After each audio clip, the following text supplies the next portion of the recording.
Let's bring in Arkansas Republican Senator Tom Cotton. Senator, thanks for being here. Brett, good to be on with you. I want to talk to you about all of this and foreign policy as well, but I want to start with what you've seen out of Kentucky. You're from a state that is very familiar with tornado damage and all that comes with it. Yeah, Brett, terrible storm starting in Arkansas and going across the Mid-South and into the Midwest. We lost 2 lives in Arkansas in my visits over the weekend with local officials, the mayors, the judges, the nursing home owner of the nursing home that's destroyed.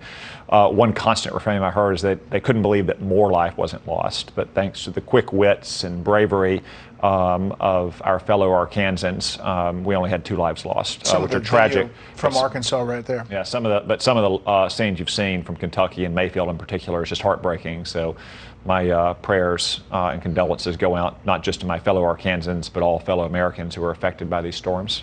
It's going to take a lot to rebuild. Okay, I want to turn to that story you just saw out of the State Department and this incident with this map. And what does it say about the administration and what they're doing?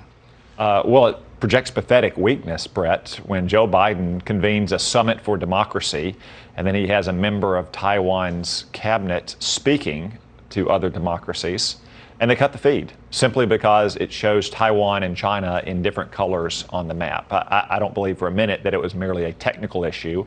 I believe that this is an example of the president and the administration kowtowing to Beijing. What we need to do is stand alongside Taiwan, help secure its autonomy, and maintain the status quo across the strait. That's been the policy of the United States now for 40 years.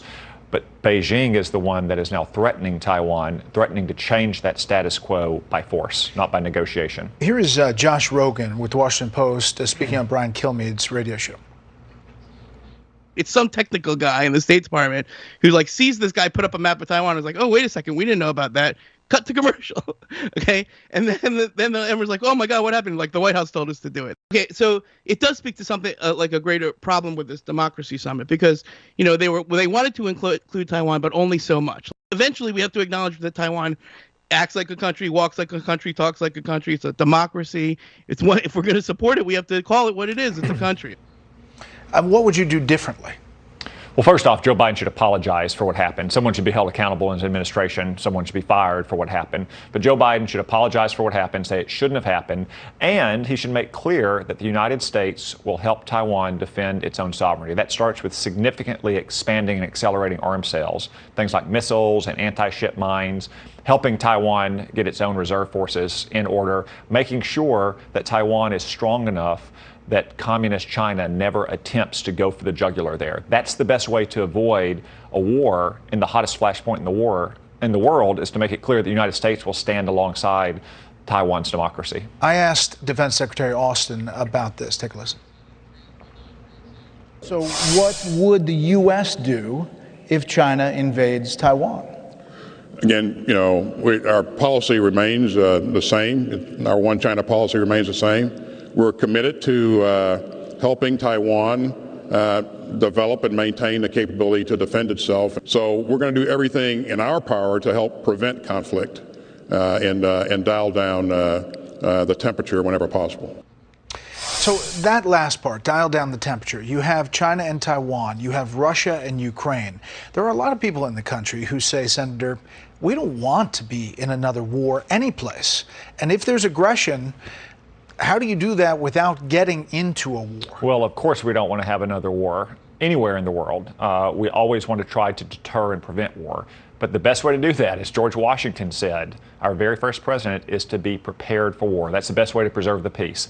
And in both cases, whether it's Taiwan or Ukraine, it's to enable those peoples to defend their own sovereignty, their own territorial integrity by helping them obtain the weapons and the training that they need to defend their own terrain, and being clear that we will not sit idly by and tolerate aggression against Taiwan, against Ukraine, that we will support these peoples diplomatically, economically, and militarily. If we do those things in advance and make our resolve clear, that will deter communist China. That will deter Vladimir Putin. Last thing, Build Back Better seems to be running into speed bumps, namely Joe Manchin on Capitol Hill. Where do you see it? And do you think Democrats can pass it before Christmas?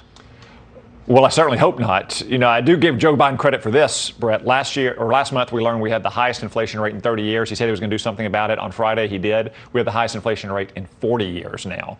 Of course, if we spend $5 trillion more that we don't have in this legislation, that's going to contribute to more inflation. That's why Senator Manchin, and frankly some other Democrats as well, have reservations about this bill. Do you believe it's others beyond Senator Manchin? Yes, I do, both in the Senate and in the House of Representatives. It is insane to continue to spend trillions of dollars that we don't have when we have the worst inflation rate in 40 years, when families are having to work hard to make ends meet at the end of the month, paying for gas, paying for groceries, probably cutting back on the Christmas gifts for the kids. We don't need trillions of dollars of more spending.